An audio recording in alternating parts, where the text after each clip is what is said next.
শরীরের গুরুত্ব বেশি না মনের গুরুত্ব বেশি? আপনাদের কাছে কোনটার গুরুত্ব বেশি, শরীর না মন? মন ভালো যার সব ভালো তার, শরীর ভালো যার সব ভালো তার, এই কথা কিন্তু কেউ কয় না। তো বর্তমানে আমাদের শরীর মাশাআল্লাহ, কিন্তু মনটার খবর নাউযু বিল্লাহ। কেমনে? আমি আল্লাহর কোরআন থেকে আপনাদের দেখায় দিব। দেখবেন হিয়া তাজা মোটা মানুষ, একেবারে সেই রকম জোয়ান তাগড়া। আপনাদের গ্রামের নাম তো জোয়ানপুর। জোয়ান তাগড়া একটা মানুষ তেলা পোকা দেখে ভয় করে, আছে না নাই? তেলা পোকা দেখলে ভয় দৌড় দেয়। আবার চিকন চাকন একটা মানুষ বিষাক্ত সাপ নিয়ে খেলা করে। আপনারা বলেন তো, এটা কি দেহের জোরে না মনের জোরে? সবাই বললেন না। এটা কি দেহ না মন? বর্তমানে আমাদের বাংলাদেশের মানুষের দেহের মোটামুটি জোর আছে, যে হারে কাজ কাম করে, কিন্তু মনের একেবারেই জোর নেই। আজকে শুধু শারীরিকভাবে সুস্থ থাকলে হবে না, মানসিকভাবে আমাদের সুস্থ থাকার দরকার আছে। জোরে করা আছে না নাই? রব্বানা লাকাল হামদ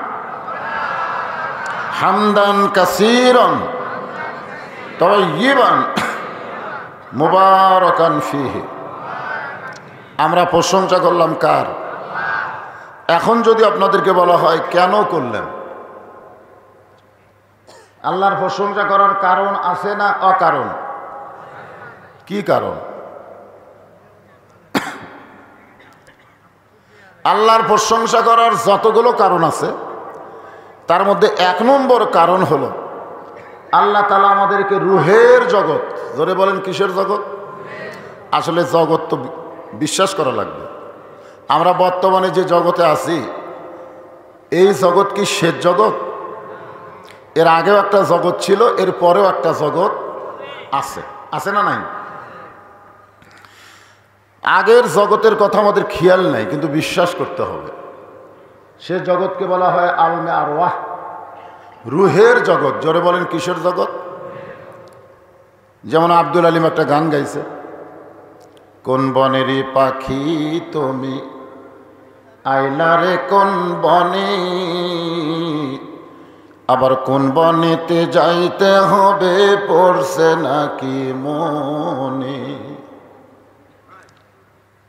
অসংখ্য রুহুর ভিতরে আল্লাহ আমাদের রুহুগুলোকে পছন্দ করে এই দুনিয়াতে মুসলমানের ঘরে কবুল করেছে। রুহের জগতে যদি আমাদের রুহুগুলো আল্লাহ পছন্দ না করতেন, তাহলে মুসলমানের ঘরে আমাদেরকে পাঠাতেন না। কারণ দুনিয়াতে মানুষ পাঠানোর দায়িত্ব কার? আল্লাহ যদি আমাদের হিন্দুদের ঘরে পাঠাতেন, মনে করেন, তাহলে আমরা কি আল্লাহ পাইতাম না ভগবান পাইতাম? ভগবান বোঝেন? ভগবানের ভয় বাদ দেন। গবানের কোনো অর্থ ডিকশনারিতে নাই। গবানের গ বাদ দেন, বান মানে বন্যা, দুনিয়ার কোনো মানুষ চায় না। বা যদি বাদ দেন, নো মানে নাই। কিন্তু আমরা যাকে আল্লাহ বলে ডাক দেই, আল্লাহু লা ইলাহা ইল্লাহু আল হাইয়ুল কাইয়্যুম, মন যদি চায় আলিফ বাদ দেন, লিল্লাহি মা ফিস সামাওয়াতি ওয়াল আরদ। আবার মন যদি চায় লাম বাদ দেন, লাহুল মুলকু ওয়া লাহুল হামদ। আবার মন যদি চায় লাম বাদ দেন, হুয়াল্লাহুল্লাযী লা ইলাহা ইল্লাহু। আমার আল্লাহর কোনো কিছু বাদ দিলে আল্লাহ বাদ পড়ে না। মুসলমান যারে আল্লাহ কয়, তিনি সদা বিরাজমান। জোরে বলেন ঠিক কিনা? আমরা সে আল্লাহ পাইছি। এ আল্লাহ পাওয়ার পিছনে আল্লাহর দয়া আছে না নাই? জোরে কোন আছে না নাই? যদি আল্লাহ আমাদের বৌদ্ধ, ইহুদি, খ্রিস্টানদের ঘরে পাঠাতো, মনে করেন, তাহলে আমাদের অবস্থাটা আজকে কি হতো? কারণ অন্য ধর্মে জন্ম নিয়ে মুসলমান হওয়া খুব কঠিন। যার প্রমাণ হলো নবীর চাচা আবু তালেব।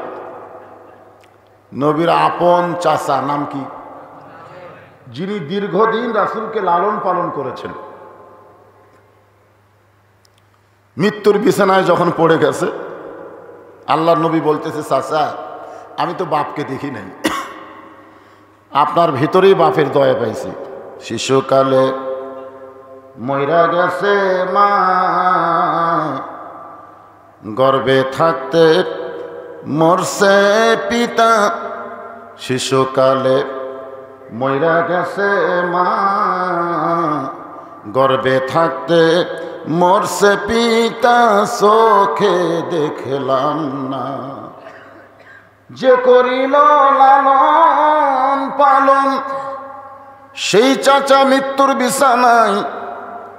ওগো চাচা, শুধু একটা বার বলেন লা ইলাহা ইল্লাল্লাহু মুহাম্মাদুর, আমি আপনার হাত ধরে জান্নাতে পৌঁছে দেব। চাচা মরার আগে কি বললেন? যে মরি যখন যাচ্ছে বাবা, বাপ দাদার ধর্ম ছাড়বো না। এ কথার দ্বারা প্রমাণ হলো অন্য কোনো ধর্মে জন্ম নিয়ে মুসলমান হয়ে মরা খুব কঠিন। আল্লাহ আমাদের এই কঠিন রাখে নাই, সরাসরি আমাদেরকে মুসলমানের ঘরে কবুল করেছেন। এজন্য খুশি না বেজার? জবান খুলে সবাই বলবো আলহামদুলিল্লাহ। আছেন আমার মুক্তার, আছেন আমার বারিস্টার, শেষ বিচারের হাইকোর্টেতে তিনি আমায় করবেন পার। আমি পাপী, তিনি জামিনদার। শেষ বিচার বোঝেন আপনারা? শেষ বিচারের হাইকোর্টেতে তিনি আমায় করবেন পার। শেষ বিচার বলতে কোন বিচার? কথা কন। আমাদের বাংলাদেশে বিচার আছে না নাই? জোরে বলেন। আমাদের বাংলাদেশের বিচারে পরিমনের মতো নষ্টা নারী জামিন পায়, আর আলেম ওলামারা বিনা দোষে থাকে জেলখানা। এইটা হলো আমাদের বাংলাদেশের বিচার। বাংলাদেশে অন্যায়কারীরা ছাড়া পায়, যারা অন্যায় করে নাই মিথ্যা দোষে তাদের জেলখানায়। জোরে খান কথা ঠিক কিনা? আমি বাংলাদেশের বিচারকে বিচার মনে করি না। আমাদের সকলকে বিশ্বাস করতে হবে একটা বিচার আছে, আছে না নাই? সেটা কোন বিচার? শেষ বিচারের হাইকোর্টেতে, শেষ বিচারের হাইকোর্টেতে তিনি আমায় করবেন পার। এই তিনি হলেন মুহাম্মাদুর রাসূলুল্লাহ সাল্লাল্লাহু আলাইহি সাল্লাম। আমরা যখন আসামি হব, আল্লাহ যখন হাকিম হয়ে বিচার শুরু করবেন, ওই সময় আমাদের নবী উকিল হয়ে, বারিস্টার হয়ে আমাদেরকে জামিন করে জান্নাতে নিয়ে যাবে। এমন একজন নবীর উম্মত হওয়াতে খুশি না বেজার? তাহলে জবান খুলে আর একবার বলবো আলহামদুলিল্লাহ। আল্লাহর প্রশংসা করার আর একটা কারণ হলো এই যে পবিত্র কোরআন, যে কোরআনের ভিতরে কোনো সন্দেহ সবাই বলেননি। অনেক মানুষ এখানে আছেন যারা আজ পর্যন্ত এই কোরআন শরীফটা হাত দিয়েই স্পর্শ করেনি। এমন মানুষ আছে না নাই? এই মাহফিলে এমন অনেক মানুষ আছে যে আজ পর্যন্ত এই কোরআন শরীফ যেরকম হাত দিয়ে ধরবে সে যোগ্যতা আমার হয়নি। পড়া তো দূরের কথা, ধরারই যোগ্যতা নেই, কারণ ধরবার গেলেও ঠেলা আছে। লা ইয়ামুসসুহু, আল্লাহ বলেছেন এটা স্পর্শ করবি না ইল্লা মুতাহহারুন, যতক্ষণ পর্যন্ত তুমি পবিত্র না হবা। তাহলে এইটা ধরবার গেলে কি হওয়া লাগবে? আমাদের বাংলাদেশের অধিকাংশ মুসলমান অপবিত্র। হয়তো বলবে খেয়াল নেই, আমরা কি গোসল করি না? গোসল করলে মানুষ পবিত্র হয় না রে পাগলারা। আল্লাহ কোরআনে বললেন অমিনান নাসি মান ইয়াকুলু আমান্না বিল্লাহি ওয়া বিল ইয়াউমিল আখিরি ওয়া মা হুম বিমুমিনিন। আল্লাহ বিশ্বাস করে, পরকালকে বিশ্বাস করে, এরপরও আল্লাহ বলেছেন তারা মুমিন না। তার মানে কি বোঝা গেল? গোসল করলেই মানুষ পবিত্র হয় না। তো আপনারা যারা আজ পর্যন্ত এই কোরআন শরীফ হাত দিয়ে স্পর্শ করেননি তারা কেমনে বুঝলেন এর মধ্যে সন্দেহ নাই? এই কোরআনে কোনো ধোঁকা। চলে যাবেন? হ্যাঁ, আশা লাগবে। সভাপতি খালি নাম দিলে হবে না, তো থাকা লাগবে। থাকা লাগবে না? সভাপতি মানে কি? শেষ বক্তব্য উনি দিবেন। হচ্ছে না মাইক, আসলে হচ্ছে না। এভাবে মুখ লাগিয়া কথা বলা লাগে, তাই তাই সম্ভব? হ্যাঁ, কোনটা মাইক্রোফোন আছে দেখে দাও দেখি। না, এর মধ্যে মাইক্রোফোন কোনটা আমি তো বুঝতে পারছি, সব খালি একই।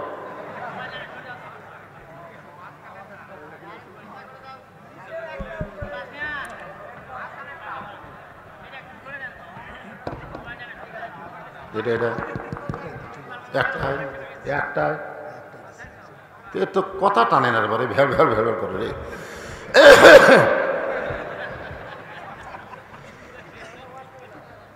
লা ইলাহা মহব্বতে লা ইলাহা ইল্লাল্লাহ, লা ইলাহা ইল্লাল্লাহ মুহাম্মাদুর রাসূলুল্লাহ সাল্লাল্লাহু আলাইহি ওয়াসাল্লাম। এই কোরআনে কোনো ধোঁকা ধোঁকা ধোঁকা আছে? সবাই বলতেছেন না। আমরা কোরআনের কথা যখন হক কথা বলি তখন অনেক নেতারা বলতেছে হুজুর জনগণক ধোঁকা দিচ্ছে। ধোঁকা দিচ্ছে? যারা বলে ধোঁকা দিচ্ছে তারা কোরআন স্পর্শ করে না, কোরআন পড়ে না, কোরআন মানার আন্দোলন করে না, এরাই এরকম আবল তাবল কথা বলে। জোরে কোন ঠিক কিনা? এই কোরআনে কোনো সন্দেহ, এই কোরআনে কোনো ধোঁকা, এই কোরআনে কোনো ভেজাল। মাশাআল্লাহ। এই তিনবার যারা নাই নাই কইলেন, ফেরেশতা বলল আল্লাহ কোরআনে সন্দেহ নাই, ধোঁকা নাই, ভেজাল নাই। এ যারা নাই নাই কইল এরকে খবর কি? আল্লাহ বলতেছেন এদের খবর হলো এদের জীবন থেকে আমি আল্লাহ তাআলা খুশি হয়ে জাহান্নামকেও নাই করে দিলাম। আমি সেই কোরআন থেকে আপনাদের আলোচনা করে শোনাবো যদ্দূর পারি। তবে যে আয়াতে কারিমা একটু তেলাওয়াত করেছি খুতবার মধ্যে, সেটা দিয়ে আগে শুরু করি। আল্লাযী খালাকাল মাউতা ওয়াল হায়াতা লিয়াবলুয়াকুম আইয়ুকুম আহসানু আমালান ওয়া হুয়াল আজিজুল গফুর। আল্লাযী মানে যিনি, যিনি কে? আরো জোরে, জোরসে বলুন। খলাকাল মাউতা ওয়াল হায়াতা, মৃত্যু এবং হায়াতকে সৃষ্টি করেছেন। আসলে এখানে বলা লাগতো আমাদের ধারণা অনুযায়ী আল্লাযী খলাকাল হায়াতা ওয়াল মাউতা, যিনি জীবন এবং মৃত্যু সৃষ্টি করেছেন। কিন্তু আল্লাহ কি বললেন? খলাকাল মাউতা ওয়াল হায়াতা, মৃত্যু এবং হায়াতকে সৃষ্টি করেছেন। আমরা আগে জন্মি না আগে মরি? কথা কয় না, তারপরে মরণ। তাহলে আল্লাহ কি এখানে ভুল কইলেন? ধোঁকা? সন্দেহ লাগতেছে? খুব খেয়াল করবেন। এখানে আল্লাহ মৃত্যুর কথা আগে বলার কারণ হলো তোমরা কতদিন জীবিত থাকবা তার কোনো গ্যারান্টি, কিন্তু মৃত্যু যে তোমাদের হবে এ ব্যাপারে কোনো সন্দেহ। কোন সময়? আজকে আমাদের বাংলাদেশে যারা দুর্নীতিতে চ্যাম্পিয়ন, দ্রব্যমূল্যর দাম বাড়াতে যারা চ্যাম্পিয়ন, প্রতিনিয়ত জিনিসপত্রের দাম বাড়তিছে। আমি এক কষায় কইলাম, কে ভাই গরুর দাম কি এতই বেশি যে 500 টাকার থেকে 600 গেল, 650 পর্যন্ত? তো কষায় খালি মুসকে মুসকে হাসে। আমি বললাম হাসো কেন? বলে 100 মিনিট তেল বাড়িয়েছে, তো আমাকে একটা বাড়বি না। দেখছেন, এখন যা কিনবার যাবে সবগুলোর দাম, ওই যে বাড়ার যে একটা বাড়া, খালি বাড়তি শুরু হয়ে গেছে। আপনার বলেন তো, এই বাড়তি বন্ধ করবার গেলে ওয়াজ দিয়ে বন্ধ হবে না, এটা বন্ধ করবার গেলে সাইজ করা লাগবে। দরকার কথা ঠিক কিনা? সেটা কি সাইজ?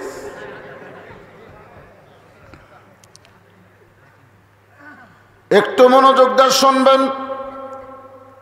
আল্লাহকে মৃত্যুর কথা বললেন, তারপরে জীবনের কথা বলার পিছনে কারণ হলো তোমরা বেঁচে আছো তার কোনো গ্যারান্টি নাই। যে কোনো সময় তোমাদের মৃত্যুর গ্যারান্টি আছে না নাই? এখান থেকে বাড়ি যাওয়ার কোনো গ্যারান্টি, কিন্তু কবরে যাওয়ার গ্যারান্টি। হ্যাঁ, আমরা কবরে যাওয়ার গ্যারান্টি খেয়াল করি না, খালি বাড়ি যাওয়ার চিন্তা করি।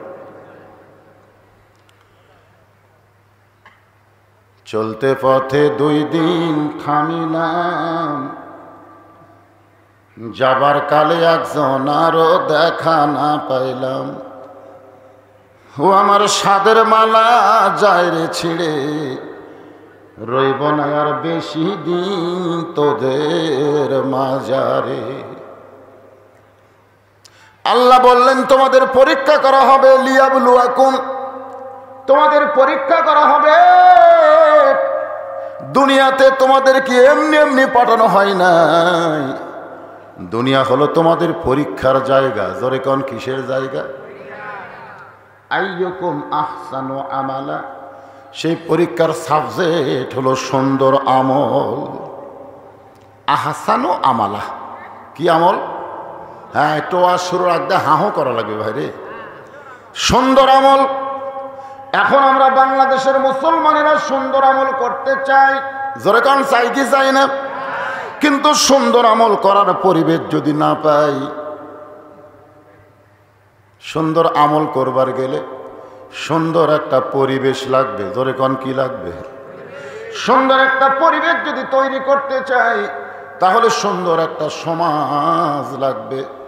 সুন্দর একটা সমাজ যদি তৈরি করতে চাই, তাহলে সুন্দর একটা রাষ্ট্র লাগবে। জোরে কোন কি লাগবে? সুন্দর একটা রাষ্ট্র যদি বানাবার চাই, তাহলে ৭২-এর সংবিধান দেওয়া হবে না, আল্লাহর কোরআনের সংবিধান লাগবে। জোরে কোন ঠিক কিনা? আমরা আমাদের বাংলাদেশকে সুন্দর করবার চাই ৭২-এর সংবিধান দিয়ে। যে সংবিধান মানুষ তৈরি করেছে, সেই সংবিধান দিয়ে মানুষ ভালো হতে পারে না। যিনি মানুষকে সৃষ্টি করেছেন, সেই স্রষ্টার সংবিধান লাগবে। জোরে কোন কথা ঠিক কিনা? শান্তি খুঁজলেই শান্তি পাওয়া যাবে না ভাইজান। এখন মনোযোগ দিয়ে কথাগুলো শুনবেন। যে কোরআন থেকে আপনার আলোচনা শুনবেন, তাফসির শুনবেন, এই কোরআন খালি তেলাওয়াতের কিতাব, এই কোরআন খালি ওয়াজ শোনার কিতাব। আল্লাহ বলেছেন সামিনা ওয়া তানা, শুনতে হবে আমল করার নিয়তে। এই কোরআন আমাদেরকে কতদূর পর্যন্ত নিয়ে যাবার পারে, এই কোরআন কোথা থেকে কোথায় নিয়ে যাবে, মুসলমান হিসাবে একবার কোরআন দেখার দরকার আছে না নাই? অনেক দিন পরে মহাদ্বীপপুর এই জোয়ানপুর মাহফিলে এসে আমি আপনাদেরকে আল্লাহর কোরআন একটু দেখাবার চাই। আইয়ুকুম আহসানু আমালা, এই সুন্দর আমল কেমনে করা যায়। গভীর রাত্রে মরুভূমির ভিতরে অর্ধ পৃথিবীর খলিফা হযরত ওমর কাঁদতেছে। মরুভূমির ভিতরে যে মানুষটা কান্দে, তিনি হলেন অর্ধ পৃথিবীর খলিফা। নাম হলো তার হযরত ওমর। জোরে কোন নাম কি? এমন সময় একজন সাহাবী, নাম হলো আবু যর গিফারি। আবু যর গিফারি হযরত ওমরের পিছনে গিয়ে বলতেছে, আমির আল মুমিনিন, এই গভীর রাত্রে সবাই ঘুম পাড়তেছে, অথচ আপনি ঘুম বাদ দিয়ে কেন দাঁড়ায় কাঁদতেছেন? আমার ফারুক বিন আবু যর এই মরুভূমির ভিতরে দাঁড়ায়া আমার অতীতের কথা বারবার মনে হচ্ছে, আর ভবিষ্যতের কথা বারবার চিন্তায় আসতেছে। এই মরুভূমির ভিতরে দাঁড়ায় আমার কোন কথা মনে হচ্ছে? অতীতের কথা আর ভবিষ্যতের চিন্তা। আজকে আমাদের বাংলাদেশে যারা ক্ষমতার চেয়ারে বসে আছে, ওমর ফারুকও কিন্তু অর্ধপৃথিবীর খলিফা, ঠিক কিনা বলেন? আমাদের বাংলাদেশের যিনি প্রধানমন্ত্রী, যিনি ক্ষমতার চেয়ারে বসে আছে, তিনারও তো গভীর রাত্রে চিন্তা করা দরকার, আমার অতীতের খবর কি, আমার ভবিষ্যতের পরিণতি কি। জোরে কোন কথা ঠিক কি না? খালি এই দুইটা খেয়াল যদি আপনারা করতে পারেন, তাহলে আপনাদের দ্বারা আমাদের দ্বারা সুন্দর আমল করা সম্ভব। যদি এখন মনে করেন কি হনুরে, 6 তলা বিল্ডিং এর উপরে যায় 1.5 লাখ টাকার খাট, 12,000 টাকার কম্বল, রাত 9টার সময় ওড়ে তামানে দিয়া বলতে যে কি হনুরে, আমার বাড়ি আমার ঘর আমাক নামাইকে। মানে বর্তমানে বিশাল কিছু হয়ে গেছে, আমার বাড়ি আমার ঘর আমাক নামাইকে, এই বলে কয় কি হনুরে। কম বলতেছে মুখের উপরে। কয়টার সময়? রাত 9টার সময়। তবে ঘুমানোর আগে একটা কথা মারাত্মক বলেছে যে আমাক নামাইকে। রাত 3টার সময় আল্লাহ একটা ভূমিকম্প দিয়েছে। জোরে কোন কি কম্প? এত ফোর্সে নামছে, কম্বলের মধ্যে লুঙ্গি খোলা আছে, ওই লুঙ্গিটাও পর্যন্ত পরার টাইম পাই নাই। তাহলে তোমার বর্তমান হলো 6 তলা বিল্ডিং এর উপরে 1.5 লাখ টাকার খাট আর 12,000 টাকার কম্বল, আর তোমার ভবিষ্যৎ হলো ন্যাংটা হইয়া নামা। কথা কন না কি হনুরে।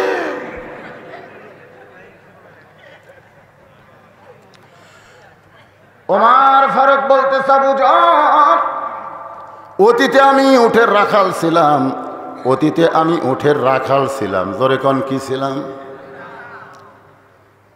যখন উট চড়ানোর পরে বাড়িতে যাইতাম, আমার বাবা মাথার চুল টেনে বলতো, ওমর, তোমার মাথার চুলের মধ্য থেকে উটের পেশাবের গন্ধ আসতেছে, তোমার দেহ থেকে উটের পায়খানার গন্ধ আসতেছে। ওমর ফারুক বলে, বাবা, উট চড়াইতে চড়াইতে আমার চোখে ঘুম ধরতেছিল, আমি ঘুমিয়ে গেছিলাম বাবা। আমি যখন ঘুমিয়ে গেছি তখন উট পেশাব পায়খানা করেছে, তার ছিটা ফোঁটা আমার শরীরের মধ্যে ঢুকেছে। উমরের বাবা তিরস্কার করে বলে, তুই গাধা, তুই গাধা, তুই গাধা, তুই গাধা। যে ওমরকে তার বাবা গাধা গাধা বলে তিরস্কার করেছে, আজকে সেই ওমরকে আল্লাহ অর্ধ পৃথিবীর খলিফা বানাইছে। এটা ওমরের যোগ্যতায় নয়, এটা কেবল মাত্র আল্লাহর কোরআনের ওসিলায়। লিল্লাহে তাকবীর। এজন্যই কোরআনের শুরুতে আল্লাহ বলেছে সূরা বাকারা। কোরআনের শুরুতে যে সূরা নাম কি? বাকারা। আর কোরআনের শেষে যে সূরা নাস। তার মানে কি? এই কোরআনের পশ্বে যদি কোনো গরু আসে, সেই গরুকে আল্লাহ কোরআনের দ্বারা মানুষ বানিয়ে দিবে। জোরে কোন সুবহানাল্লাহ। যে ওমরকে তার বাবা গাধা গাধা বলে তিরস্কার করেছে, এই কোরআনের ওসিলায় সেই ওমরকে আল্লাহ অর্ধ পৃথিবীর খলিফা বানাইছে। আবু যর গিফারি বলতেছে, আমির আল মুমিনিন, অতীতে আপনি হয়তো একটা গাধা ছিলেন, কিন্তু বর্তমানে অর্ধ পৃথিবীর খলিফা হয়েছেন, কিন্তু আপনার ভবিষ্যৎ ভালো। আপনার ভবিষ্যৎ কি? তাহলে আল্লাহর কোরআনের পরশে যদি আমরা চলি, আমাদের ভবিষ্যৎ কি? আরো জোরে। হযরত ওমর আল্লাহর কোরআনকে নিজের চোখে দেখার জন্যে, কোরআন পড়ে তেমন তৃপ্তি পাওয়া যাবে না, কোরআনের ওয়াজ শুনলেও কিন্তু তৃপ্তি পাওয়া যাবে না, যতক্ষণ পর্যন্ত আল্লাহর কোরআন গ্রহণ না করব। জোরে কোন ঠিক কি না? আল্লাহর কোরআন দেখতে কেমন? জোরে কোন। এই যে 5 জনের মাথায় পাগড়ি দেওয়া হলো, কেমন লাগলো? চাষতলে বসে গল্প করতেছে, আমার বাড়ি হলো কোন গ্রামে চিনিস? এমপির গ্রামে। আর একজন বলতেছে, এমপি নিয়ে মশন মারিস না, ভোটে যদি ফেল করে আর দাম থাকবি না। আমার বাড়ি হলো এসপির গ্রামে, এসপি। আর একজন বলে, আমার বাড়ি হলো মন্ত্রীর গ্রামে। এক একজনের নাম বলতেছে, কিন্তু ওর গ্রামে 10টা হাফেজ আছে, একটা বারও বলে না আমার বাড়ি হলো হাফেজের গ্রামে। কারণ বাংলার মুসলমান এমপি চিনছে, মন্ত্রী চিনেছে, এসপি চিনেছে, এখন পর্যন্ত আল্লাহর কোরআনকে চিনে নাই। কোনো গ্রাম দিয়ে যদি এসপি হেঁটে যায়, ওই গ্রামের তেমন কিছুই হবে না। ওই গ্রাম দিয়ে যদি এমপি হেঁটে যায়, মন্ত্রী হেঁটে যায়, গ্রামের কিছুই হবে না। কিন্তু কোরআনের হাফেজ যদি হেঁটে যায়, আর জুতার পরশে আল্লাহ কবরে আযাব কিছুদিনের জন্য মাফ করে দেয়। আমাদের বাংলাদেশে আমরা আলেম হাফেজকে গুরুত্বই দেই না। কেন দেই না? কারণ এই কোরআনকে এখন পর্যন্ত আমরা চিনতে পারলাম না। হযরত ওমর ছদ্মবেশে আল্লাহর কোরআনকে দেখার জন্যে, কোরআন কত সুন্দর, কোরআনের কত ক্ষমতা, এইটা দেখার জন্য মদিনার অলি গলি ঘুরতেছেন। হঠাৎ হযরত ওমর দেখতে পায় দুই পাহাড়ের মাঝখানে একটা গিরিপথ। জোরে বলেন কি পথ? গিরিপথ বোঝেন? দুই দিকে পাহাড়, মাঝখানে একটা সরু রাস্তা। এই সরু রাস্তা গিরিপথের ভিতর দিয়ে একটা মেয়ে খুব ধীর গতিতে হেঁটে হেঁটে আসতেছে। একটা মেয়ে খুব ধীর গতিতে। মেয়েরা যখন রাস্তা চলবে তখন তারা জোরে চলতে পারবে না, এদের গতি হবে ধীরে। জোরে কোন কি? আপনারা বলেন তো, পুরুষদেরকে আল্লাহ যেরকম অঙ্গ প্রত্যঙ্গ দিছে, মেয়েদের কিন্তু কিছুটা আলাদা আছে না নাই? জোরে কোন আছে না নাই? অনেক লোক বলে, হুজুর নারী পুরুষের নামাজ কি একরকম নাকি? নারী এবং পুরুষ এক রকমের নামাজ পড়বে। কারণ সল্লু রাআইতুমুনি কামা উসাল্লি, আমি নবী যেইভাবে নামাজ পড়েছি তোমরা সেইভাবে নামাজ পড়ো। এই হাদিসটা কি শুধু পুরুষের জন্য না নারীদের জন্যে? আমাদের আহলে হাদিস ভাই যারা আছে তারা বলে নারী পুরুষ একই রকমের নামাজ পড়বে। আপনার বলেন তো, পুরুষের যেই রকম অঙ্গ প্রত্যঙ্গ, নারীদের কি সেই রকম অঙ্গ প্রত্যঙ্গ নাকি? কিছুটা বৈষম্য আছে না নাই? যেরকম আছে না নাই? পুরুষরা যখন হাঁটবে তখন তাদের দুইটা হাত ঝুলানো থাকবে, মার্চ করতে করতে হাত মারবে আর হাঁটবে। কিন্তু নারীরা যখন হাঁটবে তখন তাদের হাত ঝুলানো চলবে না, কারণ তাদের দেহের মধ্যে এমন কিছু আছে যে জিনিসটা পুরুষকে আকর্ষিত করে। ধরে কোন কথা ঠিক কি না? হযরত ওমর তাকায় দেখে দুই পাহাড়ের মাঝখান দিয়ে একটা সুন্দরী মেয়ে ধীর গতিতে হেঁটে হেঁটে আসতেছে। ওমর ফারুক আল্লাহর শুকর আদায় করলেন, আলহামদুলিল্লাহ, আলহামদুলিল্লাহ, আল্লাহ তোমার দুনিয়ায় এত সুন্দরী একজন মেয়ে। হয়তো আপনারা বলবেন, হুজুর সুন্দরী মেয়ে দেখলে আল্লাহর শুকর আদায় করতে তো হযরত ওমর, তাহলে সুন্দরী মেয়েকে দেখা যাবে? ওমর ফারুক মেয়েটার চেহারা দেখে সুন্দরী বলতেছেন না, মেয়েটার আপাদ মস্তক আল্লাহর আইন পর্দা দেখে তিনি মেয়েটাকে সুন্দরী বলতেছেন। কারণ মেয়েটা যদি দেখতে কালো হয়, মেয়েটা যদি দেখতে খাটো হয়, এরপরও আল্লাহর আইন পর্দা যদি মেনে চলে, আল্লাহর ইসলাম কেবলমাত্র তাদেরকেই সুন্দরী মেয়ে বলে। আপনারা বলেন তো সুন্দরী মেয়েকে? আপনারা বলতে পারো না, এই যে এই ফুচকারা বলতে পারবে। যদি বলা হয় সুন্দরী মেয়েকে, বলবে পরিমণি। লুঙ্গি ড্যান্স দেয় না? লুঙ্গি ড্যান্স। পর্দানিশী নারী যারা, আপনার বলবেন বিশ্ব সুন্দরী তারা। বলতে পারবেন না ভাইজান? হ্যাঁ, পর্দানিশী নারী যারা। আর যেই বলবো বেপর্দা নারী যারা, আপনার বলবেন বিশ্ব বেহায়া তারা। বলতে পারবেন? বেপর্দা নারী যারা। ওমর ফারুক মেয়েটার নিকটে গিয়া মেয়েটার দিকে তাকায়া, মেয়েটার দিকে এরকম তাকায়া কি মনে হয়? কুল্লিল মুমিনিনা ইয়াগুদ্দু মিন আবসারিহিম, যারা প্রকৃত মুমিন হবে তারা কোনো মেয়ে মানুষের দিকে তাকাবে না, তাদের নজর থাকবে নিচের দিকে। সুবহানাল্লাহ কর না কেন? আজকে বাংলাদেশে আল্লাহর কোরআনের আইন যদি সরকার চালু করে দেয়, একটা মেয়ে মানুষ ধর্ষিত হবে, কিন্তু সরকারের আইন দিয়ে নারী নিরাপত্তা দিবার চায়, আল্লাহর কোরআনের আইন চালু হয় না। যতই আইন করো, যতই আইন করো, নারী নিরাপত্তা দেওয়া যাবে না। নারী নিরাপত্তা দিবার গেলে আমার আল্লাহর কোরআনের আইন চালু করতে হবে। ওমর ফারুক বললেন, মা এই নির্জন পথে তুমি একা একা চলতেছ, তোমার সামনেও কোনো মানুষ নাই, পিছনেও কোনো মানুষ নাই। ওমর ফারুক মেয়েটাকে লক্ষ্য করে বলতেছে, এই নির্জন পথে তুমি একা একা চলতেছ, তোমার সামনেও কোনো মানুষ নাই, পিছনেও কোনো মানুষ নাই, তোমার অন্তরে কি কোনো ভয় ডর হয় না? মেয়েটা বলে, পথিক তুমি কি হযরত ওমরকে চেনো? সুবহানাল্লাহ কবেন না? মেয়েটা হযরত ওমরকে বলতেছে, পথিক তুমি কি হযরত ওমরকে চিনো? যদি ওমরকে চিনতে তাহলে এরকম বেসাইজা কথা বলতা না। কারণ যেদিন থেকে হযরত ওমর আল্লাহর কোরআন দিয়া রাষ্ট্র চালায়, সেদিন থেকে পৃথিবীর এক প্রান্ত থেকে আর এক প্রান্তে একটা মেয়ে যাবে, ওই মেয়েটার কলিজায় কেবলমাত্র আল্লাহর ভয় ছাড়া অন্য কারো ভয় থাকবে না। সেদিন ষোড়শী, বলেন, সেদিন ষোড়শী নির্জন পথে যাবে, কোনো জন কটু কথা কবে না। পথে আর প্রান্তরে সম্পদের মোহে পড়ে খুন আর রাহাজানি হবে না। সবাই বলেন, যদি মেনে চলি কোরআন। সুন্দর আমল যদি করবার চাই, কোরআন ছাড়া করার বুদ্ধি আছে? তাহলে সকলে বলেন, যদি মেনে চলি কোরআন আর রাসূলের বিধান, সকলেই শান্তিতে থাকবে।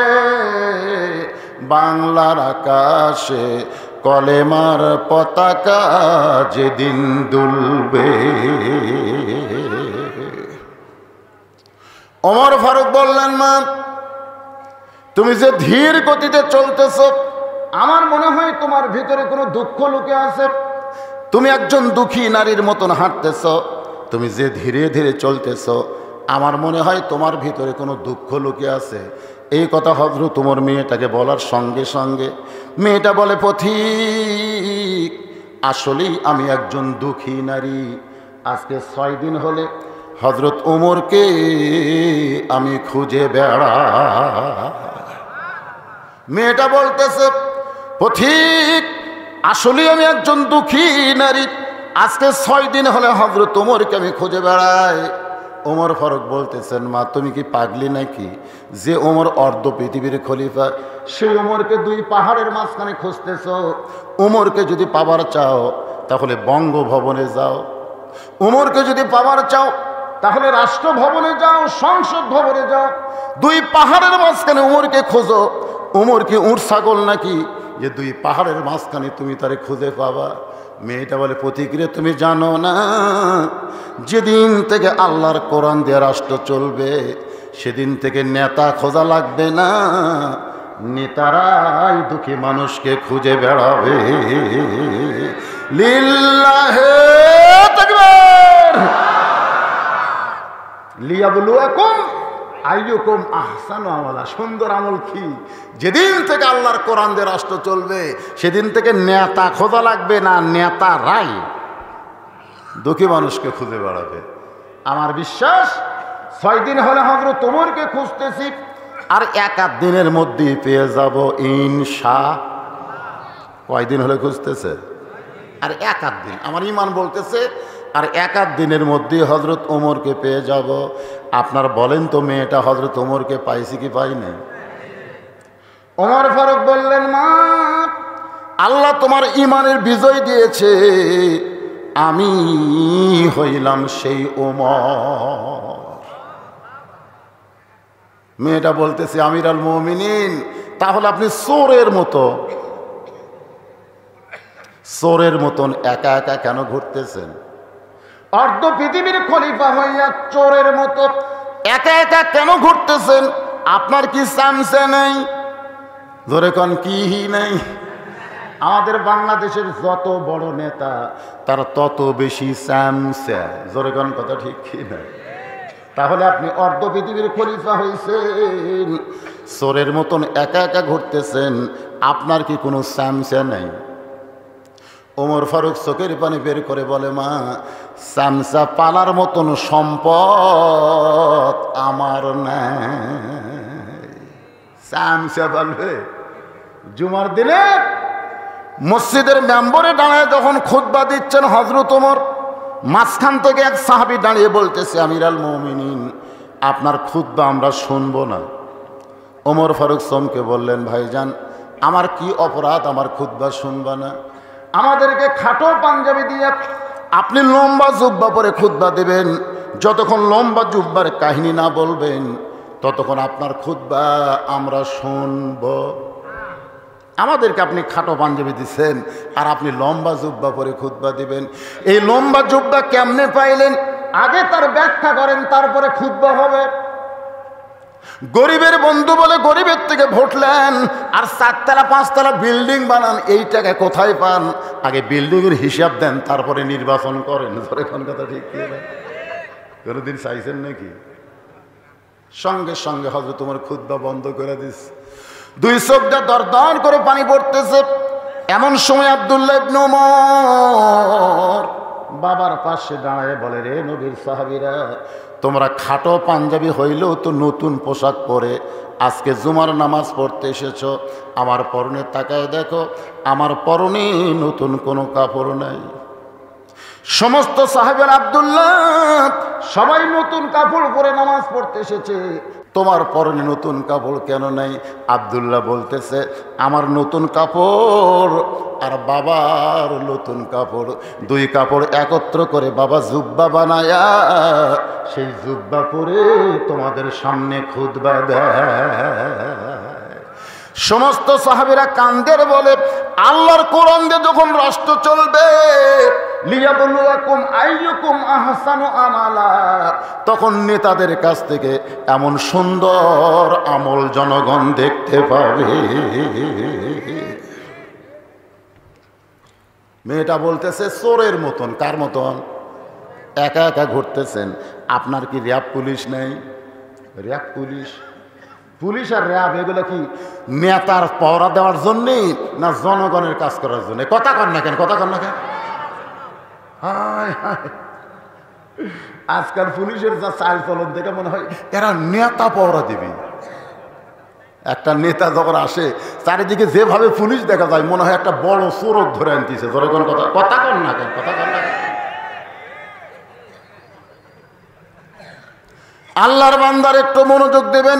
ওমর ফারুক সঙ্গে সঙ্গে মেয়েটার সামনে আল্লাহর কোরআন থেকে তেলাওয়াত করলেন, ইন্নামাল মুমিনুনা আল্লাযীনা ইযা যুকিরাল্লাহু ওয়াজিলাত কুলুবুহুম ওয়া ইযা তুলিয়াত আলাইহিম আয়াতুহু যাদাতুহুম ঈমানান ওয়া আলা, বলেন, ওয়া আলা রাব্বিহিম ইয়াতাওয়াক্কালুন। যখন কোরআন দিয়ে রাষ্ট্র চলবে তখন মানুষের ইমানের জজবা এত বেড়ে যাবে, র‍্যাব লাগবে না, পুলিশ লাগবে না, স্বয়ং আল্লাহ পাক তাকে হেফাজত করবে। ধরে কর সুবহানাল্লাহ। ওয়া আলা রাব্বিহিম ইয়াতাওয়াক্কালুন। ওমর ফারুক বললেন, মা তুমি যে আজকে 6 দিন হলো আমাকে খুঁজতেছো, কি দুঃখ নিয়ে আমাকে খুঁজতেছো? এখন তোমার দুঃখের কথাটা একটু আমাকে শোনাও। মেয়েটা বলতেছে, আমির আল মুমিনিন, আমার জীবনের সবচাইতে বড় দুঃখ হলো আমি 6 বছর বয়সে ঈমান গ্রহণ করেছি। আমার জীবনের সবচাইতে বড় দুঃখ হলো আমি 6 বছর বয়সে ঈমান গ্রহণ করেছি। শুধুমাত্র ঈমান গ্রহণ করার অপরাধে আমি 12 বছর জেলখানায় বন্দি জীবন কাটাইছি। আপনারা বলেন তো মেয়েটার অপরাধ কি? শুধুমাত্র ঈমান গ্রহণ করা অপরাধ। আজকে আমাদের বাংলাদেশে যে আলেমেরা জেলের মধ্যে বন্দী আছে, আপনারা বলেন তো তাদের অপরাধ কি? আছে আছে, মারাত্মক মারাত্মক অপরাধ। জয়পুরহাট থেকে এক মুয়াজ্জিন আমারে কইছে, হুজুর কেমন আছেন? আমি কইলাম আলহামদুলিল্লাহ। আমি কইলাম, মুয়াজ্জিন সাহেব আপনি কেমন আছেন? কয় নাউজুবিল্লাহ। আমি কইলাম নাউজুবিল্লাহ কেন? বলে হুজুর আজান হচ্ছে, আকামত হচ্ছে, কিন্তু ইমাম নাই। তো আজান আকামত হয়, ইমাম নাই কেন? বলে ইমাম কোন জায়গার যে পলাইছে হুজুর, পুলিশ ইমামকে খুঁজতেছে, যার কারণে ইমাম পলাইছে। তা আমি কইলাম পুলিশ ইমামকে কেন খোঁজে? ইমাম কি হিরোইন বেছে? ইমাম কি গাঁজা খায়? ইমাম কি সুদের ব্যবসা করে? মুয়াজ্জিন বলে হুজুর আজে বাজে কথা বলেন কেন? আমাদের 3 পাড়ার মতন ইমামের চাইতে ভালো মানুষ কেউ নেই। তার মানে সেই ভালো মানুষকে পুলিশ খোঁজার কারণ কি? মুয়াজ্জিন কয় আমি তো জানি না হুজুর। আমি জানা লাগবে রে ভাই, তুমি আজান দাও, খালি আজান দিলে হবে? একটু জানার দরকার আছে না নাই? দরকার আছে না নাই? মুয়াজ্জিন 2 দিন পর আমাকে বলছে যে হুজুর ইমামের মারাত্মক দোষ আছে। এই তো যে সমস্ত আলেমেরা জেলখানায় বন্দি আছে ওদের মারাত্মক দোষ আছে। তা আমি কইলাম ভাই সে মারাত্মক দোষটা কি? মুয়াজ্জিন বলতেছে মারাত্মক দোষ হলো ইমাম বিশ্বাস করে শুধু মসজিদ আল্লাহর ঘর নয়, গোটা বাংলাদেশ আল্লাহর। আপনার কোন এই বিশ্বাস কি ইমামের খুবই খারাপ? ইমাম বিশ্বাস করে শুধু মসজিদ আল্লাহর নয়, গোটা বাংলাদেশ আল্লাহর। শুধু মসজিদ ভালো রাখলে হবে না, গোটা বাংলাদেশকে ভালো রাখতে হবে।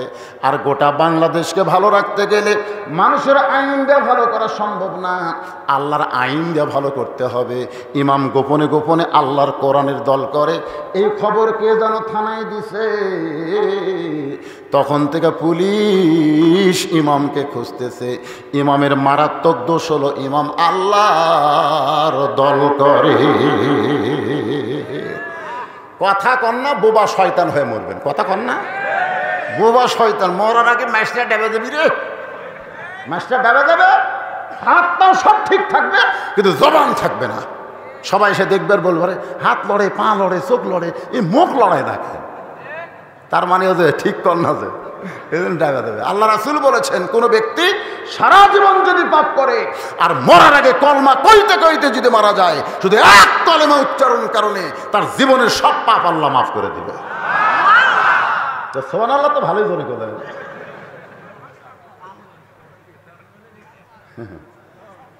বাংলাদেশের মানুষ কথা কয় না দেখে 30 টাকার পেজ 300 টাকার গেছে, খালি কথা বন্ধর জন্য। এমন ভয় খাওয়া খাসে, কথা বললে পুলিশ ধরবি, পুলিশ ধরার ভয়ে তুমি কথা বন্ধ করো, 2-4 দিন পর তোমাকে আজরাইল ধরবি। ধরে কোন কথা ঠিক না, আজরাইল ধরবি। পুলিশ ধরলে তোর টেকা দিয়ে বের হওয়া যায়। আমার বহু ধরছে, আমি বাড়াছি, অসুবিধা নেই। কিন্তু আজরাইল ধরলে তো আপনাদের কাছে কোন ধরার চিন্তা বেশি, পুলিশ না আজরাইল? তো আজরাইল ধরার চিন্তা থাকলে হা করেন। ইনি তো মাইক যা করতেছে করতেছে, আপনারাও যদি সেটা করেন তাহলে তো হবি রে ভাই। ওমর ফারুক বললেন, বলো মা কি দুঃখে তুমি আমারে খুঁজতেছ? মেয়েটা বলে আমার জীবনের সবচাইতে বড় দুঃখ হলো আমি 6 বছর বয়সে ঈমান গ্রহণ করেছি। শুধুমাত্র ঈমান গ্রহণ করার অপরাধে 12 বছর আমি জেলখানায় বন্দি জীবন কাটাইছি। 3টা করে চাবুক, বিকালবেলা 3টা করে চাবুক মারেছে। আমার দেহের এমন কোনো জায়গা নাই যেই জায়গায় চাবুকের আঘাত লাগে নাই। ইয়া আমিরুল মুমিনিন, আমি যেই দেশের জেলখানায় বন্দী ছিলাম সেই দেশের নাম হলো রোম দেশ। জোরে বলেন, দেশের নাম কি? রোম দেশ। আপনি রোম পারস্য দখল করার পরে আল্লাহর কোরআন দিয়ে রাষ্ট্র চালানো শুরু করলেন। আপনি ঘোষণা করে দিলেন কোরআন দিয়ে যখন কোনো রাষ্ট্র চলবে ওই রাষ্ট্রে জেলখানার কোনো দরকার নাই, জেলখানার দরজাগুলো মুক্ত করে দাও। আপনার আইনে জেলখানার দরজা মুক্ত হলো, কিন্তু আমার দাদা খ্রিস্টান, আমার বাবা খ্রিস্টান, আমার দেশের সবাই খ্রিস্টান। আমি একজন মুমিনা নারী, জেলখানাতে মুক্ত হয়ে আমি কোথায় যাইতে পারি? এ কারণে 6টা দিন হলে 2 পাহাড়ের মাঝখানে আপনাকে খুঁজতেছি। যদি আপনার দেখা পাই তাহলে আপনার কাছে এই দুঃখী মেয়েটা একটু আশ্রয় চায়। ওমর ফারুক চোখের পানি বের করে বললেন, মা আমি তোমাকে আশ্রয় দিবার পারবো না। মেয়েটা কান্দের বলে, আমিরুল মুমিনিন আপনি যদি এই দুঃখী মেয়েকে আশ্রয় না দেন তাহলে আমি যাব কোথায়? ওমর ফারুক বললেন, মা ঈমান গ্রহণ করার পরে এমন কথা তুমি কেন বলতেছ? তুমি উমরের কাছে আশ্রয় চাইবা না, আশ্রয় যদি পাইতে চাও কেবলমাত্র আল্লাহর কাছে চাও। যে আল্লাহর ঈমান গ্রহণ করেছ সে আল্লাহর ইসলাম তোমাকে অধিকার দিয়েছে, তোমার অধিকার আছে। মা তুমি কি কও? ইসলামে অধিকার নাই? ধনীদের সম্পদে গরিবের অধিকার নাই? এ দরকার আছে না? আজ তুমি 3 তলা 4 তলা 7 তলা বানাও, ব্যাংকে কোটি কোটি টাকা হিসাব করো, ওই টাকা তোমার না। কোটি টাকার মধ্যে 2.5 লাখ টাকা গরিবদেরকে বুঝা না দিলে তুমি জান্নাতে যাবার পারবা না। তুমি যতই হজ করো, তুমি যতই মাদ্রাসা করো, তুমি যতই মসজিদে টাইলস দাও, কাম হবে না। আগে গরিবের 2.5 টাকা দিয়ে তারপরে যা পারো করো। কোরআন দিয়ে যখন রাষ্ট্র চলবে শতকরা 2.5 টাকা যাকাত দিতেই হবে। জোরে কোন কথা ঠিক? যেদিন থেকে আল্লাহর কোরআন দিয়ে রাষ্ট্র চলবে সেদিন একটা গরিব মানুষ ধনী বাড়ির দরজায় যাবে না, বরং প্রত্যেকটা ধনী মানুষ গরিবের বাড়ির দরজায় যাবে। লাগে গরিবেরা খালি দরজা খুলে বসে থাকবে, গরিবেরা এরকম সিনার টান করে দরজা খুলে বসে থাকবে, আর ধনীরা টেকালি দেয়, বলি ভাই এ ভাই তাড়াতাড়ি টেকালি আমার জান্নাতে যাওয়ার ব্যবস্থা কর, কারণ তুই টাকা না দিলে আমার জান্নাতে যাওয়া যাবে না। গরিব যদি খটাস করে দরজা বন্ধ করে দেবে, মাফ করো টাকা নিবার পারলাম না, ওটি কান্দা লাগবে, কারণ ওই 2.5 টাকা না দেওয়া পর্যন্ত ওর ওই 97.5 টাকা হালাল হচ্ছে না। যে 2.5 টাকা দিবে তখন 97.5 টাকা হালাল, যতক্ষণ পর্যন্ত না দিবি ততক্ষণ 100 হারাম। আমার কথা কি বুঝতেছেন? তাহলে আল্লাহর কোরআনে অধিকার আছে না নাই? গরিবের অধিকার, ধনীর অধিকার, নারীর অধিকার, পাগলের অধিকার, ইয়েতিমের অধিকার, ক্ষুধার্তদের অধিকার আছে না নাই? আছে। কিন্তু আমরা সেই কোরআন দেখতে পাই না বলে আজকে আমরা অধিকার মানুষের কাছে চাই। ওমর ফারুক বললেন, মা ইসলাম তোমাকে অধিকার দিয়েছে। মেয়েটা বলতেছে, আমির আল মুমিনিন, ইসলাম আমাকে কি অধিকার দিল? ওমর ফারুক বললেন, তোমার বয়স কত? মেয়েটাকে ওমর ফারুক বলতেছেন, তোমার বয়স কত? আপনারা এতক্ষণ কি বুঝলেন মেয়েটার বয়স কত? মাশাআল্লাহ, কারণ 6 বছর বয়স ঈমান গ্রহণ করেছে, 12 বছর জেলখানায় বন্দি জীবন কাটাইছে। এই কারণেই মেয়েটা বলতেছে, আমির আল মুমিনিন, আমার বয়স হলো 18 বছর। ওমর ফারুক বললেন, মা 18 বছরের যৌবনা কোনো মেয়ে যদি ইসলামের ভিতরে থাকে, তার 1 নম্বর অধিকার হলো ভালো একটা ছেলের সঙ্গে বিবাহ বসা। বহু অধিকার আছে, তার মধ্যে 1 নম্বর হলো কি বসা? বিবাহ বসা। কারণ বিয়া না বসা পর্যন্ত মানুষের চরিত্রের গ্যারান্টি নেই। আচ্ছা, আমাদের ছেলেরা কত বছর বয়সে বিয়া করতে চায়? একটা হলো সরকারি আর একটা হলো দরকারি। সরকারি হলো 22 আর মেয়েদের 18 হলো, এটা সরকারি। আর আপনার বলেন দরকারি বয়স কখন? দরকারি যে বয়সে বউ দরকার। এখন যদি আমি দরকারি বয়স হলি তাহলে অনেকেই আমার বিরুদ্ধে কেস করবে, এই সরকার করে দিতে 22 আর হুজুর কমাচ্ছে কেরা। আপনাদের বিবেকের উপরে আমি দিলাম বিচার, দরকারি আর সরকারি। বর্তমান সরকার বাল্য বিয়া বন্ধ করেছে, কিন্তু বাল্য প্রেম বন্ধ করবার পারেনি। এখন কথা ঠিক না? আমার এলাকায় ক্লাস 3-র একটা ছাত্র ক্লাস 2 এর মেয়েকে নিয়ে বার হয়ে গেছে। এটার নাম হলো বাল্য প্রেম। ধরে কোন এটার নাম কি? কিন্তু বাল্য বিয়া বন্ধ করছে। বাল্য বিয়া সরকার বন্ধ করছে, কিন্তু বাল্য প্রেম বন্ধ করে নাই। বাল্য প্রেম যতদিন বন্ধ না করবে ততদিন যুবক যুবতীর চরিত্রের কোনো গ্যারান্টি। ওমর ফারুক বললেন, মা তোমার কোনো অভিভাবক নাই, কারণ তোমার দাদা খ্রিস্টান, তোমার বাবা খ্রিস্টান। যেই দেশে তুমি জন্মগ্রহণ করেছো ওই দেশের সবাই খ্রিস্টান। এই মুহূর্তে তোমার কোনো অভিভাবক নাই। আমি অভিভাবক হইয়া একটা ছেলের খবর দিচ্ছি, মা দেখো তো ছেলেটা তোমার পছন্দ হয় কি না। মেয়েটা বলতেছে, ছেলে কিন্তু ভালো হওয়া লাগবে। ওমর ফারুক বললেন, 1 নম্বর ভালো, খালি ভালো। মেয়েটা যদি বলতো ছেলেটা কিন্তু সুন্দর হওয়া লাগবে, জোরে কোন কি হওয়া লাগবে? সুন্দর একজন বাংলাদেশে আছে, তার নাম হলো শাকিব খান। আর ভালো একজন আছে, তার নাম হলো নাজমুস সাকিব। নাজমুস সাকিব পৃথিবীর 80টা মুসলিম কান্ট্রির মধ্যে কোরআন তেলাওয়াতে 1 নম্বর। জোরে কোন কয় নম্বর? আর শাকিব খান লুচ্চা নম্বর। আমাদের বগুড়ারই জামাই হয়েছিল, আমাদের বগুড়ার জামাই কিন্তু হয়েছিল শাকিব খান। অপু বিশ্বাসের বাড়ি আবার বগুড়া, ওই আমাদের জামাই হয়েছিল, শালা লুচ্চা। বিয়া করছে বাংলার জনগণ কেউ জানে না। যখন অপু বিশ্বাসের বাচ্চা হচ্ছে তখন জানিছে নাম শাকিব খান হলে কি হবে, চেহারা সুন্দর হলে কি হবে। 1 নম্বর লুচ্চা। ধরে কোন কথা কথা কর না কেন? আর নাজমুস সাকিব আর চেহারা হয়তো শাকিব খানের মতন সুন্দর নয়, একটু খাটো খোটো হতে পারে, কিন্তু 1 নম্বর ভালো যে গোটা বিশ্বের মধ্যে কোরআন তেলাওয়াতে ফার্স্ট হয়ে গোল্ডেন পুরস্কার পাইল। জোরে কর সুবহানাল্লাহ।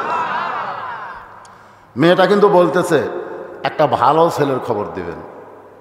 ওমর ফারুক বললেন ছেলেটার নাম হলো আব্দুল্লাহ, তার বাবার নাম হলো ওমর, যোগ্যতা হলো 6 লক্ষ হাদিসের হাফিজ, লম্বায় হলো 6 ফুট 2 ইঞ্চি, গায়ের রং ফর্সা, অতীব সুন্দর। ছেলেটার নাম হলো আব্দুল্লাহ। খুব খেয়াল করবেন, ওমর ফারুক একটা ভালো ছেলের খবর দিচ্ছে। ছেলেটার নাম কি? বাপের নাম কি? ওমর। 6 লক্ষ হাদিসের হাফিজ, 6 ফুট 2 ইঞ্চি লম্বা, গায়ের রং ফর্সা, দেখিতে খুব সুন্দর। এমন একটা ভালো ছেলের খবর আমার কাছে আছে গো মা। ওই ছেলের সঙ্গে তোমাকে বিয়া দিয়া তোমাকে আমার বৌমা বানায়া আমার বাড়িতেই তোমাকে অধিকার দিবার চাই। লিল্লাহে তাকবীর। অর্ধ পৃথিবীর খলিফা, অর্ধ পৃথিবীর খলিফা তার ছেলের সঙ্গে বিয়া দিয়ে বৌমা। জোরে কোন কি মা? তাহলে মেয়েদের অধিকার আছে না নাই? বিয়ার পরে কিসের অধিকার? বৌমা। আপনাকে বৌমা কত শরম লাগতেছে কেন? আপনাকে বেটার বউ নেই? বেটার বউ আপনারা কি করে ডাকেন? বৌমা। কিন্তু অনেকে বলতে পারতেছেন না, কারণ বৌমা, কারণ বর্তমান বেটার বউয়ের যে ব্যবহার, এই তো বউ দরজা। ওই কি বৌমা না বউ দজ্জাল? জোয়ান পরে বাপমা বসে আছে, এই পাড়াতেই বাপমা থাকে, আর ওই বউ নিয়ে তো নগাঁত বাড়ি করছে, নগা বাসা করছে। ওই এখন বউ নিয়ে নগা শহরে থাকে, আর বাপমা থাকে জোয়ানপুরে। একদিন বাবা অসুস্থ হয়ে নগাঁয় ভালো ডাক্তার দেখাবার গেছে, রুগীর সিরিয়াল বেশি, যার কারণে দেখতে দেখতে রাত 9টা বাজে গেছে। এত লম্বা সিরিয়াল, দেখতে দেখতে রাত 9টা। এখন বাবা চিন্তা করে এ রাত 9টার সময় জোয়ানপুরে কেমনি যায়। মন বলতেছে তোর বেটার কি বাসা নাই? 9টার সময় জোয়ানপুরে যাওয়া লাগবে কেন? বেটার বাসায় যা, ছেলের বাসায় যা। এবার বাবা রাত 9টার সময় ছেলের বাসার দরজায়, ছেলের নাম হলো আব্দুল্লাহ। জোরে তোর নাম কি? আব্দুল্লাহ। আব্দুল্লাহ ঘরের ভিতরে চমকে ওঠে, কে রে? আমার নাম ধরে ডাকার মরদ কে রে? আমাকে এলাকার সবাই স্যার বলে, সাহেব বলে, আর সরাসরি নাম ধরে ডাকতেছে, এই মরদ কে রে? আপনারা বলেন তো, তুমি যত বড়ই হুজুর হও, যত বড় এমপি মন্ত্রী হও, তোমার বাবা তোমাকে নাম ধরেই ডাকবে। জোরে কোন কথা ঠিক করে? জনগণ আমাকে দাওয়াত দিবার সব বসে আছে, আমি ডায়েরি বের করে লিখতেছি। ইতিমধ্যে আমার বাবা এসে বলতেছে, কে বাবা বুঝলো, তোর খবর কি? যেই কইছে তুই কেবা বুঝলো তোর খবর কি, মানে বগুড়া ভালো। তা আমি একটু মন খারাপ করলাম, বাবা বুঝবার পারছে। আমি বললাম আব্বা লোকজন বসে আছে, সরাসরি সংকেত না কেন? বজলু রশিদ বলেন না হয় মৌলানা বলেন। আমার আব্বা বলতে তোকে আবার হুজুর কয়া লাগবি নাকি? আসলেই তাই। আব্দুল্লাহ চমকে গেছে। এই রাত 9টার সময় আর নাম ধরে ডাকার মরদকে। গেট খুলে দেখে বাবা ইতিমের মতন দাঁড়িয়ে আছে। বাবা, আপনি তো সহজে আমার বাসায় আসেন না, কিন্তু আজকে রাত 9টায় কেন আইছেন? বাবা বলতেছে বিপদে পড়ে আইছি। ডাক্তার দেখাইতে দেখাইতে রাত 9টা বেজে গেছে। এখন এত রাত্রে জোয়ানপুরে কেমনে যায়? আজকে রাতটা কষ্ট হলেও তোর বাসা থাকবার চাই। মন তো চায় না, মন তো চায় না রে। দৌড়ে এসে বাবার মুখ ধরছে। আব্বা, মনের কথা মনের মধ্যে থন আব্বা, মানে বইয়ের ভয়। জোরে কেন? কার ভয়? মন তো চায় না, কিন্তু ঠেলা পড়াচ্ছি। দৌড়ে এসে মুখ সাইপা ধরে বলে, বাবা জোরে বলেন না বাবা, যদি প্রেসিডেন্ট প্রধানমন্ত্রী শুনবার পায় তাহলে প্রেসিডেন্টের অবস্থা খারাপ। স্বামী হলো প্রেসিডেন্ট আর বউ হলো প্রধানমন্ত্রী। বাংলাদেশের মেয়েরা প্রধানমন্ত্রী আর মদরা হলো প্রেসিডেন্ট। জোরে কোন কথা ঠিক না? প্রত্যেক বাড়িতে খালি বাংলাদেশের প্রধানমন্ত্রী বেগম হাসিনা না, আমাদের ঘরে ঘরে একটা করে প্রধানমন্ত্রী আছে। জোরে কেন আছে না? নাই? হাই রে মশান রে। যে ঘরে সোফা রেস্টরুম, সেই ঘরে বাবাকে বসায় বলে, বাবা একটু ধৈর্য ধরেন। বাবাকে বসায় বলতেছে, বাবা একটু ধৈর্য ধরেন। বাবা যখন রেস্টরুমে বসে আছে এমন সময় আব্দুল্লাহ চুপি চুপি বইয়ের কাছে, বউ দেখে ওরে তার মানে কম্বল দিয়ে শুয়ে আছে, কানের কাছে ফিসফিস করে বলতেছে, বাবা আইছে। কোনোদিন আসে না, বুঝলে না, আজকে হঠাৎ আসছে। বউ ছিল, আসলো তো আমি কি করব? আব্দুল্লাহ কয়, দুই দিকে বিপদ, বাপেরও ভয়, বইয়েরও ভয়। একটু আস্তে করে, আব্বা শুনবে। কি বলা লাগবে? আইসা খাবার দাও। আব্দুল্লাহ বলে, তুমি একটু খাবার দাও। বলে, আমার মাজা বেদনা পিঠ শিরশির করতেছে, আমি কম্বল থেকে উঠবার পারবো না, যদি পারো তাহলে তুমি খাবার দাও। বাবা চিল্লায় বলে, আব্দুল্লাহ আমার অসুস্থ বউরে তুই কষ্ট দিস না বাবা, আমার অসুস্থ বউ মানে তুই কষ্ট দিস না, আমার খাওয়া লাগবে না বাবা, আমি খালি থাকার জন্য আইছি। তুই কি মনে করিস আমি খাইনি? নওগাঁর হোটেলের দরজা খোলা আছে রে, কিন্তু আমার থাকার কোনো জায়গা নাই। হোটেলের মধ্যে খাওয়া দাওয়া করে থাকার জন্য আইছি বাবা, একটু মেহেরবানি করে আজকে রাত একটু থাকার জায়গা দে। আব্দুল্লাহ কাছে এসে মিন মিন করে কয়, বইয়ের ভয়ে আব্বা সত্যি খাওয়া লাগবে না? না বাবা। বাবা না খাইয়ে রাত 9টার সময় ঘুমায় গেছে। আব্দুল্লাহর মনের মধ্যে অশান্তি, এতদিন পরে বাবা আসলো আর বইয়ের কারণে বাবার খাওয়া হইল না। আপনারা বলেন তো, ছেলের মধ্যে বাবার মধ্যে দয়া আছে না নাই? ওই দজ্জাল, ওই দজ্জালের কারণে কি করবে? রাত যখন 11টা বাজে, এমন সময় আব্দুল্লাহর শালা 11টার সময় দরজায় গেটে ডাকতেছে, শেফালি আপা। আব্দুল্লাহর বইয়ের নাম হলো শেফালি। শেফালি আপার সঙ্গে সঙ্গে বিড়াল যেমন ইন্দুর ধরার জন্য লাভ মারে, আব্দুল্লাহর বউ কম্বল ফেলে দিয়ে স্বামীর ওপর দিয়ে মারছে লাভ। আব্দুল্লাহ চেতন পায় দেখে কম্বল আছে, বউ নেই। বউটা গেল কোন জায়গায়? গেট খুলে বলতে যে, ভাইজান এত রাত্রে কোত্থেকে? বলে, ক্যারাম বোর্ড খেলতে খেলতে রাত হয়ে গেছে আপা, আমি একটু ঘুমাবার চাই। তুই পাগল হয়েছিস? তুই আমার কলিজার টুকরা ভাই, তুই না খাইয়া ঘুমাইলে আমার চোখে ঘুম ধরবে না।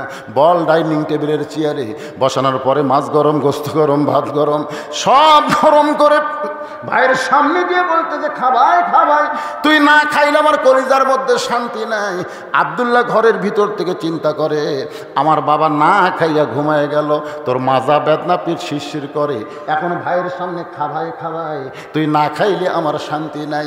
বার হয়ে দেখে 5 তরকারি গরম ভাত, শালার মাথায় বইয়ের হাত।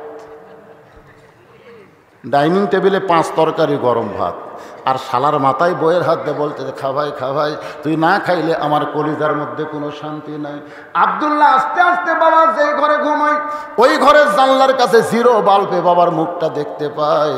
বাবার শুকনা মুখ দেখে আব্দুল্লাহর চোখ দিয়ে দর দর করে পানি পড়তেছে। অতীতকালের কথা মনে পড়ে যায়, যে বাবা না খাই আমারে লেখাপড়া করাইলো, যেই বাবা মাটির বিছনায় শুয়ে থেকে আমারে খাট বানায় দিল, আজকে সেই দরদের বাবা আমার না খাইয়া ঘুম পাড়তেছে, আর আমার শালার সামনে 5 তরকারি দিয়ে গরম ভাত, খাবাই খাবাই, তুই না খাইলে আমার কলিজার শান্তি নাই, আমি কি করব? এমন সময় দুনিয়ার কোন মানুষের আইন নয়, সরাসরি আল্লাহর কোরআনের আইন, লিয়াবলুয়াকুম আইয়ুকুম আহসানু আমালা ওয়া কাযা রাব্বুকা আল্লা তা'বুদু ইল্লা ইয়্যাহু ওয়া বিল ওয়ালিদাইনি ইহসানা। কার আইন? যারা বলেন কার আইন? আল্লাহর আইন। আল্লাহর আইনে বলতেছে, দরকার হলে যে বউ তোর বাবা আসলে মাজার বেদনা পিঠ শিরশির করে এই কথা বলে কম্বল ছাড়েনি, এরকম 1000 বউ থাকলে তালাক দেবে, তালাক দে। যে না খেয়ে ঘুম পাড়তেছে সে তোর কে? তালাক দে। যে না খায় ঘুম পাড়তেছে সে তোর কে? আল্লাহর ইবাদতের পরেই যার সেবা শুশ্রূষা দয়া মহব্বত করতে হবে, সেটা হলো তোর বাপ মা। সুবহানাল্লাহ। তোর বাবা না খেয়ে ঘুম পাড়তেছে আর তোর শালার সামনে গরম ভাত আর 5 তরকারি, আইয়ুকুম আহসানু আমালা, এই মুহূর্তে তোমার সুন্দর আমল কি? বাবা না খেয়ে ঘুম পাড়তেছে আর শালার সামনে 5 তরকারি গরম ভাত, এই মুহূর্তে তোমার আমল কি? আহসানু আমালা, আহসান মানে সুন্দর আমল কি? আব্দুল্লাহ চিন্তা করতেছে সুন্দর আমল পাশে, একটু চিন্তা করলি সুন্দর আমল পাওয়া যাবে। সুন্দর আমল চিন্তা করতেছে, উটি বলা একটা বেলান আছে, ধরে কোন কি বলা যে শহরত তার লাঠি খাটা থাকে না ভাই রে।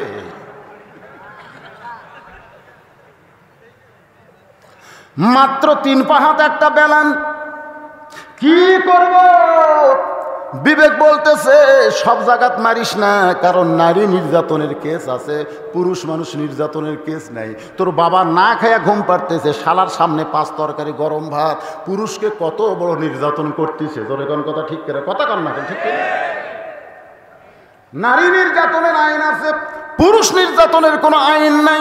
এই জন্য বিবেক বলতেছে জাগা মতো মার, পিছন থেকে তাকায় দেখ উঁচু হয়ে আছে, এই উঁচু জায়গায় একটা বাড়ি মারবি, 1টা হজের সওয়াব, 2টা বাড়ি মারবি 2টা হজের সওয়াব, 3টা বাড়ি মারবি 3টা হজের সওয়াব। তবে কাজটা শুরু হবে বিসমিল্লাহ দিয়ে, জোরে কোন কি দিয়ে, কারণ এই সময় বইয়ের পাশার উপর বাড়ি মারা হলো ইবাদত।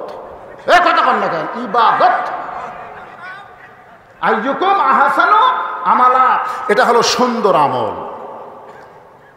আল্লাহর বান্দা একটু খেয়াল করবেন, বাবার মুখের দিকে তাকায়, আবার শালার টেবিলের দিকে তাকায়, 5 তরকারি গরম ভাত দেখে আব্দুল্লাহ চুপি চুপি, বিড়াল যেমন ইন্দুর ধরে, বিড়াল যেমন কি ধরে, ইন্দুর ধরে, ওই বেলানটা কোলের মধ্যে নিয়ে চুপি চুপি বইয়ের পাশে দাঁড়াইছে। বইয়ের কোনো খেয়াল নাই, খালি ভাইকে বলতেছে আর 1 টুকরা খা। ভাই বলতেছে জোড়হাত আপা আর পারতেছি না। বোন বলে আরে 1 টুকরা খাওয়াই, খাবার চাই না, তারপরে জোর করে খাওয়াইতেছে। এমন সময় আব্দুল্লাহর রাগ আরো বেশি হয়ে বিসমিল্লাহ বলে উঁচু জায়গার উপরে, পিছন দিকে যে জায়গা আছে যেখানে মারলে পুলিশকে দেখানো যাবে, গ্রামের কোনো বিচারক বউ দেখাতে পারবে, তা আমার এই জায়গাত মারিছে, কাপড় খুলে দেখাতে পারবে। বিবেক বলতে জায়গা মতো মান দেখাবার না পারে। বিসমিল্লাহ বলে এত জোরে একটা বাড়ি মারছে, বউ দৌড়, শালাও দৌড়। শালা চিল্লায় বলে দুলা ভাই এই গভীর রাত্রে আমার বোনকে মারলেন কেন? আব্দুল্লাহ বলে তোর বোন আমার কে হয়? বলে আমার বোন আপনার বউ হয়। তোর বোনকে আমি কত ভালোবাসি তুই জানিস? তোর বোনের জন্য আমার বাপ মা জুয়ানপুরে ছাইড়া আজকে নওগাঁ শহরে বাসা বানাইছি। এই নওগাঁ শহরের বাসা কিন্তু আমার বাপ মার জন্য বানাই নাই, তোর বোনের জন্য বানাইছি। তোর বোনকে আমি এত দয়া করি, তোর বোনের জন্য আমি শহর ছেড়ে গ্রামে যাই না। সে আদরের বউকে আমি কেন মারলাম? আয় দেখা যা। শালা বলতে দুলা ভাই আমাকেও মারবেন নাকি? বলে মারার জন্য না, একটু দেখাবার চাই। এবার শালার হাত ধরে নিয়ে গেছে বাবা যেই ঘরে ঘুমাই, তাকায় দেখে দুলা ভাইয়ের বাপ ঘুম পাড়তেছে। শালা বলে দুলা ভাই আপনার বাবা কখন আইছে? বলে 9টার সময়। তোর বোন কইল মাজা বেদনা পিঠ শিরশির করে, আমার বাবার সামনে খাবার দেয়নি, কম্বল ছাড়ে নাই, আমার বাবা রাগ করে না করে ঘুমাইছে। আর তোর সামনে 11টার পরে 5 তরকারি গরম ভাত, আইয়ুকুম আহসানু আমালা। বললে শালা বল এই মুহূর্তে আমার সুন্দর আমল কি? শালা বলতেছে দুলা ভাই আর একটা মারেন, আর একটা মারেন। এই মানুষের জাত না, এই বাপের আত্মীয় পছন্দ করে কিন্তু শ্বশুরের আত্মীয় 2 চোখকে দেখবার পারে না। ওমর ফারুক বলে মা এই মুহূর্তে তোমার অধিকার হলো আমার আব্দুল্লাহর সঙ্গে তোমার বিয়া দিয়া তোমাকে আমার বৌমা বানায়া আমার বাড়িতেই তোমাকে অধিকার দিবার চাই। সুবহানাল্লাহ। মেয়েটা বলতেছে আমির আল মুমিনিন আপনি কিন্তু বলেছেন একটা ভালো ছেলের সঙ্গে আমার বিয়ে বসার অধিকার আছে। ওমর ফারুক বলতেছে আমার আব্দুল্লাহর চাইতে ভালো কোনো ছেলে তো আমার চোখে পড়ে না। মেয়েটা বলতেছে ভালো করে খোঁজেন, ভালো করে খুঁজেন দেখেন তো আপনার আব্দুল্লাহর চাইতে ভালো করে ছেলে আছে কিনা। ওমর ফারুক বললেন 6 লক্ষ হাদিসের হাফেজ, 6 ফুট 2 ইঞ্চি লম্বা, যেই সুন্দর চেহারা, বাবা হলো ওমর, অর্ধ পৃথিবীর খলিফা, এরপরেও কি তোমার ছেলেটা ভালো মনে হয় না? মেয়েটা বলতেছে আমির আল মুমিনিন আমি একটা ونعوذ بالله من شرور أنفسنا ومن سيئات أعمالنا من يهدي الله فلا مضل له ومن يضلله فلا هادي له সকলে জবান খুলে বলেন আশহাদু আল্লা ইলাহা ইল্লাল্লাহু ওয়াহদাহু লা শারীকা লাহু ওয়া আশহাদু আন্না মুহাম্মাদান আবদুহু ওয়া রাসূলুহু আল্লাযী أرسل رسوله بالحق بشيرا ونذيرا وداعيا إلى الله بإذنه وسراجا منيرا فقد قال الله تعالى في كلامه المجيد والفرقان الحميد জবান খুলে সকলে পড়েন আউযু বিল্লাহি মিনাশ শাইতানির রাজীম বিসমিল্লাহির রহমানির রহিম আল্লাযী খালাকাল মাউতা ওয়াল হায়াতা লিয়াবলুয়াকুম আইয়ুকুম আহসানু আমালান ওয়া হুয়াল আজিজুল গফুর ইন্নাল্লাহা ওয়া মালাইকাতাহু ইসাল্লুনা আলান নবী ইয়া আইয়ুহাল্লাযীনা আমানু সাল্লু আলাইহি ওয়া সাল্লিমু তাসলিমা আল্লাহুম্মা সাল্লি আলা মুহাম্মাদিন ওয়া আলা আলি মুহাম্মাদ কামা সাল্লাইতা আলা ইব্রাহিম ওয়া আলা আলি ইব্রাহিম ইন্নাকা হামিদুম মাজিদ আল্লাহুম্মা বারিক আলা মুহাম্মাদিন ওয়া আলা আলি মুহাম্মাদ কামা বারাকতা আলা ইব্রাহিম ওয়া আলা আলি ইব্রাহিম ইন্নাকা হামিদুম মাজিদ মাশরিকে হুব্বে মুহাম্মদ সকলে বলি সাল্লাল্লাহু मतलाए दीवानी माँ मतलाए खुर्शीद इश्कास सीनाए सोजानी माँ बलागल उला बेकमालिही कशाफत दुजा बेजमालिही हसनत जमीओ खिसालिही सल्लो अलैहि व आलिहि अल्लाहुम्मा आमीन। জান্নাতের বাগান থেকে জান্নাতি মানুষদেরকে নিয়ে আমি গুনাহগার তোমার রহমতের দরজায় দুখানা হাত তুলেছি আল্লাহ।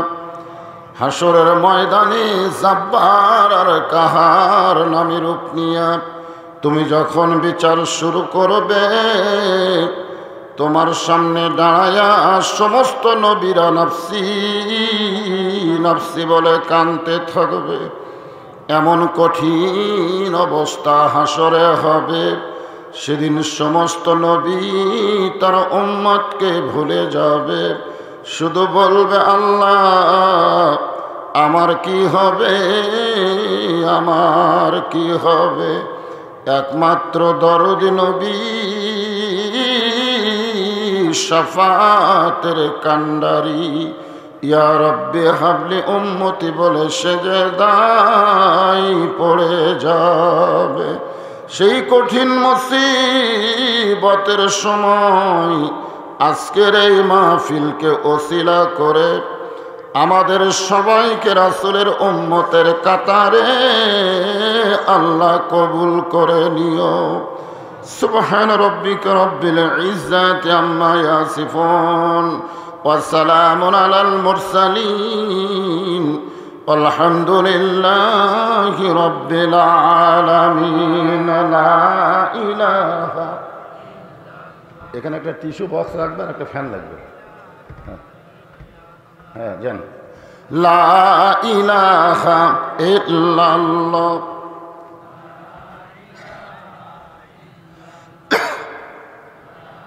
আর মাইকের সরে ভর ভর করলে চলবে না, ক্লিয়ার করো। লা ইলাহা ইল্লাল্লাহ। আল্লাহর জিকির করতে কোনো শরম আছে? সকলে জবান খোলে লা ইলাহা ইল্লাল্লাহ। চাঁদ সূরজ আর গ্রহ তারা আল্লাহ নামের পাগল পারা। চাঁদ সূরজ আর গ্রহ তারা আল্লাহ নামের পাগল পারা। আমার আল্লাহ নামের এতই দয়া, আল্লাহ নামের এতই মায়া, লুকিয়ে রাখছেন হে আল্লাহ। লা ইলাহা ইল্লাল্লাহ। সকলে মহব্বতে লা ইলাহা ইল্লাল্লাহ। যার দিলে আছে আমার আল্লাহর ভয়, মনে আছে আল্লাহর ভয়, যার দিলে আছে আল্লাহর ভয়। আল্লাহ আল্লাহ সব সময় আহারানিদের ভালো লাগে না, এই দুনিয়া ভালো লাগে না, ভালো লাগে শুধু আল্লাহ। লা ইলাহা ইল্লাল্লাহ। লা ইলাহা ইল্লাল্লাহ মুহাম্মাদুর রাসূলুল্লাহ।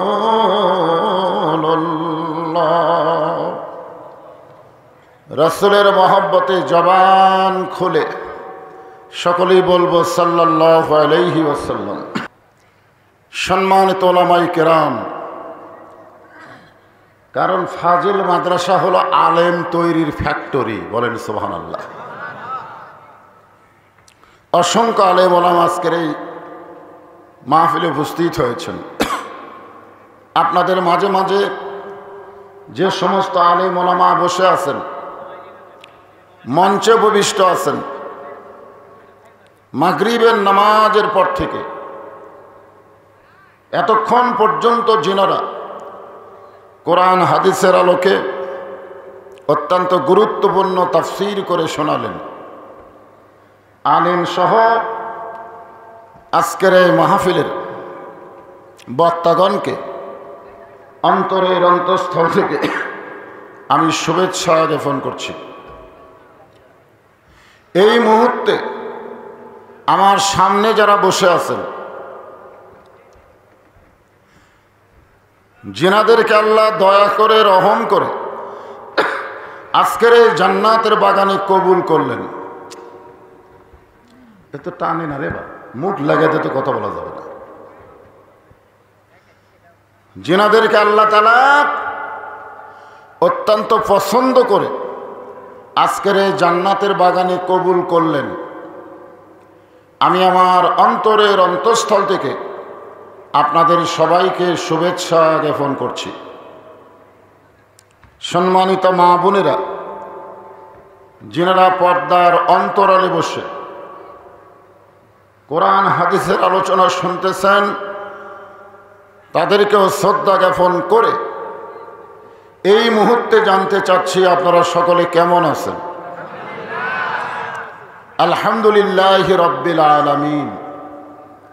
যে আল্লাহ শারীরিক সুস্থতা দান করে, মানসিক আসলে আমাদের শরীর ভালো আছে। বর্তমান সরকার আমাদের শরীরকে সুস্থ রাখার জন্য নানা রকম চেষ্টা করতেছেন। এই করোনার কথাই ধরেন, গোটা পৃথিবীর মধ্যে সবচাইতে কম মানুষ মনে হয় আমাদের বাংলাদেশই মরছে এই করোনা হয়ে, মাত্র 3 বছরে 29,000। অথচ এই করোনাকে মহামারী নাম দিয়া যত রকমের চেষ্টা তদবির বর্তমান সরকার করেছেন, একটাই মাত্র কারণ, আমরা যেন সুস্থ থাকি। ঠিক কিনা বলেন? আমাদের শরীরকে সুস্থ রাখার জন্য প্রত্যেক উপজেলায় একটা করে হাসপাতাল আছে, আছে না নাই? এমনকি প্রত্যেক ইউনিয়নে একটা করে কমিউনিটি সেন্টার আছে। নানাভাবে সরকার আমাদের শরীরকে সুস্থ রাখার জন্যে চেষ্টা করতেছে, কিন্তু আমাদের মনের খবর কি? না, শরীর তো মাশাআল্লাহ, কিন্তু মনের খবর কি?